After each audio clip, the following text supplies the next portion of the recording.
Hey guys, welcome back to Russian Libertas Corpus YouTube channel, where we, Alexei Postnikov and Gala Bogatova, are talking about Russian politics, Russian issues, as we call it one time. And today is gonna be very interesting video. We don't comment on like news and what's going on right now, but things that happened last weekend. Um, I don't know, like made us break this rule, I guess. Do you Yeah, think it was extraordinary?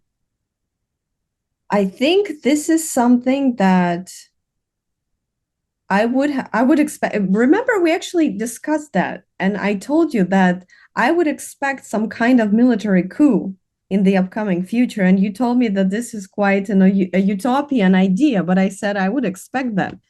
And it Right. happened, but not in a way I imagined. I think it's a caricature of something that I would expect as a scenario of a military coup. What do you think about it? And first of all, I would like to share with our audience, if somebody doesn't know what we're discussing, I would appreciate if you share what happened, because you are a journalist between us two. So I would give you the floor for introducing the context of our today's meeting.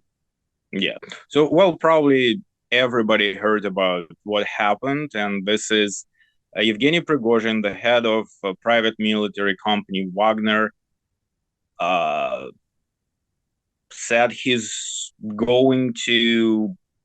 wants to overthrow not President Putin, but head of Ministry of Defense Sergei Shoigu, and he proclaimed the Justice March on Moscow, meaning his military company will march to Moscow to replace the head of Russian Ministry of Defense by force.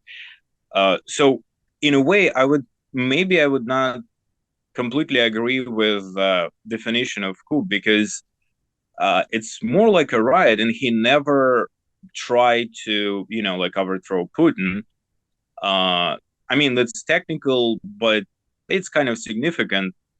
Even after Putin basically called him a traitor, which happened, I think, maybe like 10 hours into this whole thing. So, the quick recap. Um, Friday night in Russia, Prigozhin proclaims this whole operation.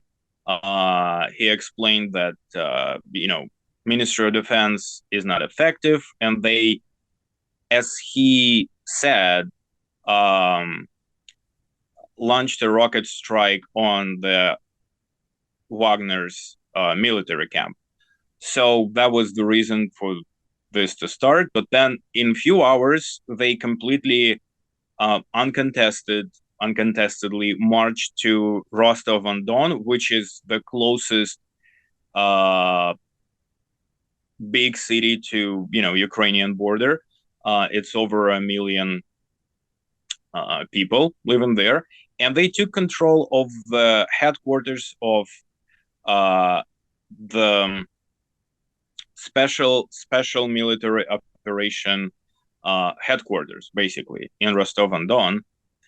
And shortly after that, Putin said this is treason. But eventually, it did not succeed. Their endeavor did not succeed because somehow Lukashenko, the president of Belarus, had negotiated certain conditions under which Prigozhin um, has just, reversed his claim. Yeah, basically, I think according to uh, independent press, he's probably and more likely in Belarus because, yeah, Lukashenko somehow, Belarusian dictator, managed to score points on this whole situation while uh, people are talking he's, in a very bad physical state. I mean, he's pretty sick, and everybody thought he's going to die like a month ago. But somehow, yeah, he managed to solve this situation, and it ended as surprisingly as it started. And maybe we can talk a little bit about what does this whole thing mean in terms of, the political system of Russia, because although I think I'm confused, I think you're also confused generally, like, did you expect something like that? I haven't expected anything like that, honestly, and I have been surprised because, as far as I understand, Prigozhin have been. He had ambitions. He had political ambitions. He has power over media, certain outlets, media outlets. He has military power. He has people who are um, accountable to him, and he has his own military hierarchy under his arms. So I understood. I was thinking that he had resources, and this is a very dangerous actor in all this um, scenario for Putin. More specifically, I think it was a desperate move to even allow his ex-cook and ex-catering manager had a military unit like that, an independent one, right? Because it's a private company. Um, Yeah, well, yeah. Actually, I would say like private, because basically before the war started, Prigozhin and private military company Wagner was doing dirty job in the interest of Putin. So in Syria or in Central African Republic, they proved to be, real mercenaries.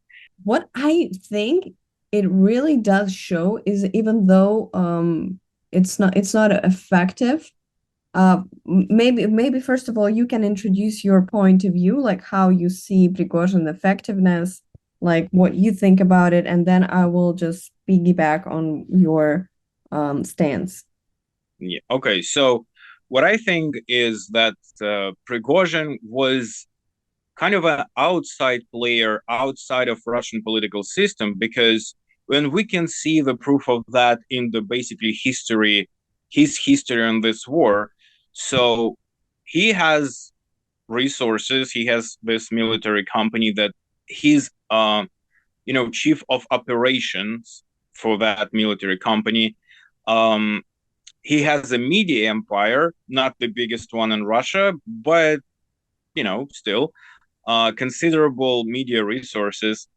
Uh, Yet he did not have any administrative power within Russian systems. He has a long going uh, conflict with the governor of St. Petersburg, who's not a significant political figure, yet he could not do anything with this guy. Like, the governor of St. Petersburg is still the same guy. So that shows that within, like, inside Putin's system, Prigozhin cannot do much. Outside of that system, he can be very effective.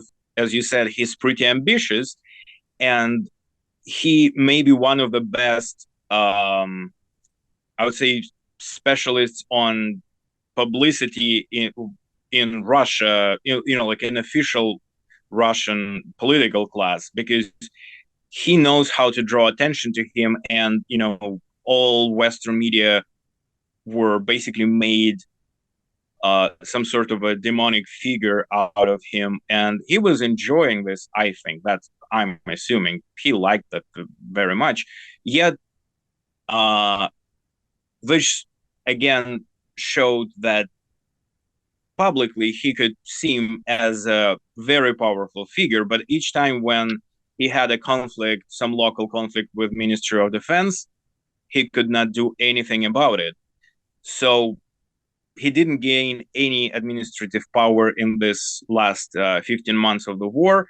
And last, I think, 2 months, he was escalating this conflict more and more and more. He was doing, I would say, unimaginable statements publicly about Russian army, about the war itself. My question is to you: if we're gonna talk about the influence on the structure, of regime and its operations, what do you think it shows, this whole weird rebellion that lasted for 24 hours and started out of nowhere and seemingly ended also out of nowhere, because they were on the march to Moscow, at least some, some armed people, some vehicles, and they even shut down a few Russian fighter jets and helicopters. It showed something about the regime. What it showed is, first of all, the fragility of the ROF, right? Because in stable regimes, people don't do that. You do not see any military leaders just start rebellion against their leader, and even if it's one day, it was so audacious, it was so bold that, in stable regimes, it's just not possible. It's not possible. So what it shows is that the regime is really fragile. It's not yet failed, but it's quite fragile and it's quite destabilized. It's not stable at all. Because in my understanding, what I see, that this move was just the beginning. It was just the beginning of the series of different challenges that Putin is going to face. I'm not going to predict anything, but I see that this is the first part of the big turmoil, that the split among the elites. And the second thing that I see this move has shown is what I call the public disinterest. It didn't. The publicity was pretty much neutral. They were scared that this will affect their lives in any way, that it's a threat. But for the most part, people who were not affected by the March toss directly, they were kind of thrilled about it. They were not expressing much of a remorse about it, or defending the honor of Putin or Shoigu, or they were not defending the regime online. They were either silent or just furious. There were people who were trying to defend the regime, who were kind of supportive of Putin in this situation. But for the most part, it was not the mass effect. The resonance that it caused was not to the benefit of the Putin and his reputation as a stable leader. And his behavior, his response to that move was also pretty picturesque and showed his insecurity and his delayed reaction, right? Which also signals of certain anxiousness, because when you're anxious, you're not sure how exactly to react on a specific occasion, on a specific political event. And that's not the first time he shows it. It's his normal behavior lately, that he delays the reaction. Well, I mean, 10 hours into this whole, rebellion, I think for Putin, it's pretty fast. And what I think is interesting, basically, he said that they are outlaws, they should be, stopped, which inside Putin's system, it's very serious. It's like, there is no way back. I mean, at least it seemed at the time. What I think shows Putin's weakness, it's like now they trying to pretend that nothing happened, like nothing at all. What do you think about that? Like, can such system as Russian autocracy or dictatorship just pretend that someone rebelled and but now it's all good, we just figured it out. Absolutely. Like, I think this is a normal behavior lately. Denial and completely ignoring the problem. is lately the most common reaction on a crisis. So this is the most effective, and it shows its fruits. That this behavior shows that if you wait enough, if you deny the situation, the problem long enough, if you delay the response to it enough, if you just ignore it, it actually works. Somehow the problem just evades people's attention span is short enough in these days that they just refocus. They pay attention to something else in a minute, and you don't have to deal with the consequences. But this doesn't mean that they that these consequences is consciously or subconsciously just disappear. They don't. They collect, they amass, they slowly stash on the back of the mind of people. And the denial is good on the short term, right? It is good when you need to survive in the moment. But on the long run, when you deny the problem long enough, sooner or later it will bite you. It will bite you right there where, the part that you turn on it, your back or whatever is there, right? So I think it works for Putin for now because I'm not sure how he sees his future. He doesn't have a long-term goal plan. He doesn't have any program that is long enough to, to make it necessary to deal with a problem. He is in the now. The denial, I think, is the best tactics in these conditions that you can employ, which he does. Right. He's doing. Well, I mean, they probably going to do it for people, and again, Russian propaganda can play with anything and can subvert anything. But within the system, I mean, all the governors, or at least the most of the governors, the Saturday morning or Friday night, right away said that they supported Putin no matter what. They will stay with him and all that. So like system kind of showed loyalty to Putin. Nobody turned, nobody switched sides. But I guess what the question is, I mean, we can speculate about that, like how it will affect the whole system. This proclaiming right. basically civil war and then stopping it and pretending nothing happened. I understand that they pretend that nothing happened. I understand that it only happened for one day, but the fact that it happened, you cannot unsee what you have seen. That creates a precedent that sends a signal that this is possible, that it has already been pronounced, right? And the reaction has already been exposed, and the consequences are none so far. So far, yeah. So far, there are no consequences.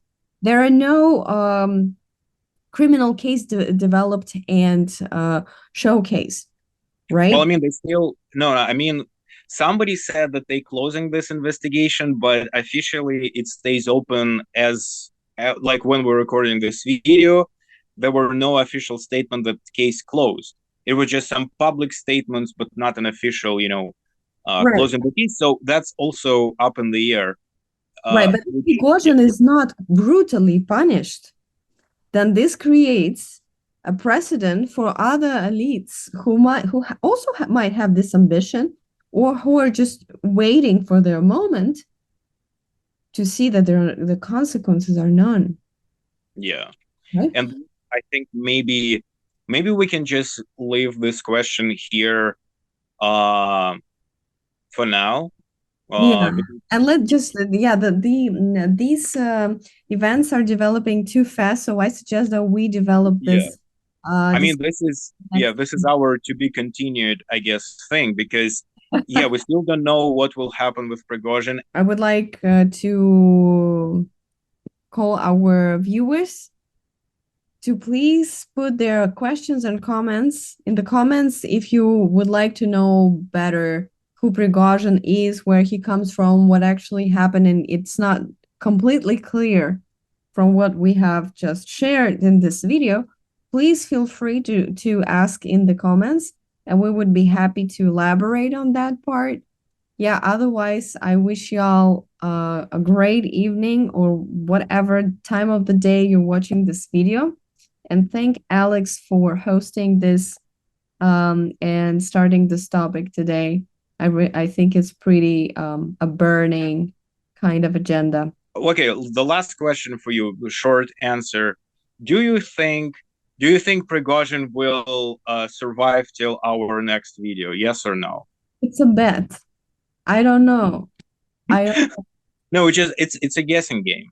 Okay, I think he will. Honestly, I think there will not be much of a consequences Oh, for okay. I think he will too. I'm not sure about consequences long term, but yeah. Well, guys, so let's see. In about a week, we'll observe what's gonna happen, and we'll make our sequel. Like, oh, what happened? What's happening with Prigozhin, Putin, and all this crazy circus in Russian all politics? this crazy farm. Yes. Right. So, guys, till next time.